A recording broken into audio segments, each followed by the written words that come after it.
Welcome back to another episode of MotoGP Mac, and today we're going to talk about the upcoming race in Aragon. Now, I will be live streaming the whole weekend through, so don't be afraid to come in, join one of the sessions and have a chat with everyone. But before we get into actually discussing Motorland Aragon's race, here is the schedule for Friday. Here is the schedule for Saturday. And here is the schedule for Sunday. So this weekend in Motorland Aragon is actually more so a comeback weekend for people. So last year's race was won by Bagnaia from Marc Marquez, from Mir, Aleix Espargaro, Jack Miller, Bastianini and Brad Binder in 7th. Quartararo was in 8th, Jorge Martin 9th and Nakagami was in 10th. And Marquez is obviously broke the internet on Tuesday when he announced that he was coming back. I don't know what sort of fitness level to expect from Marc. I don't have the highest hopes that he will be 100% fit to do a lot of laps all weekend. As mentioned before, it's just going to take him time to come back and get back to fitness. Johan Mir is also back, and it'll be good to see him after the fractured ankle that he suffered in Austria. So it'll be good to see him back. And remember, they were 2nd and 3rd place in last year's race. It's hard to see against Pecco winning the race this weekend, if I'm honest. Looking at his form around there last year, maybe the Beast, who was full of confidence, can stick it to him over the course of the weekend. So it'll definitely be an interesting sight to see.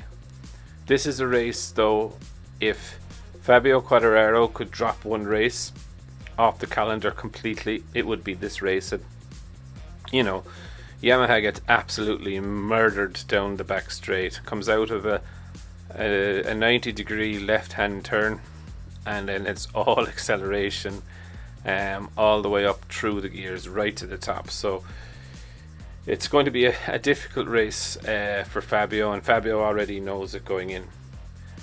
One of the big things that I can't wait to see actually is how does Cal Crutchlow do. Now, if you remember, Cal Crutchlow did race here last year on the factory Yamaha in place of Maverick, or maybe it was, I think it was in place of Maverick.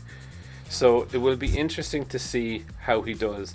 Last year he finished in 16th place, so it would be good to see Cal back and see exactly how he can do. Also, Nakagami could have a fresh bit of confidence after being re-signed by Honda or LCR Honda for another year, so it will be interesting to see how he reacts to his future being sorted now. But I do have high hopes, I suppose. The one person I do have high hopes here for is Bezzecchi. He crashed in his home race. Definitely not the result that he wanted. But again, he is on a GP21. It's quite good around here, so it will definitely be good to see how he goes. And also for Jorge Martin, it's really been a tough season for him, the handling issues of the bike at the very start, the wrist injury or the arm injury really hasn't helped him, and then the knock of confidence and being not selected for the factory team on a 1-year deal.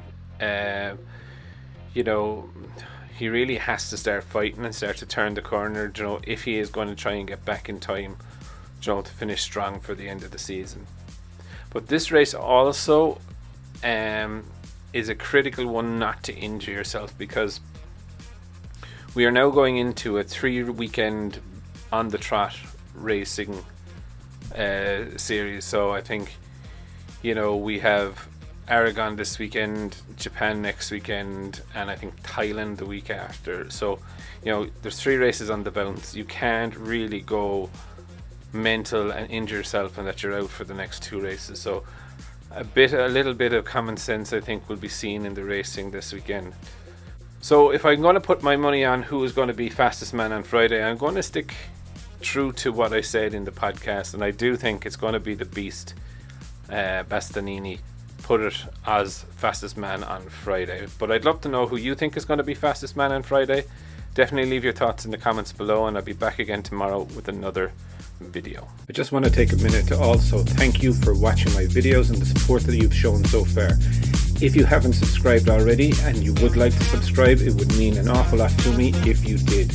I'm starting this channel realistically so that we can all enjoy MotoGP together, with the aim of streaming a live video when the GP races are on.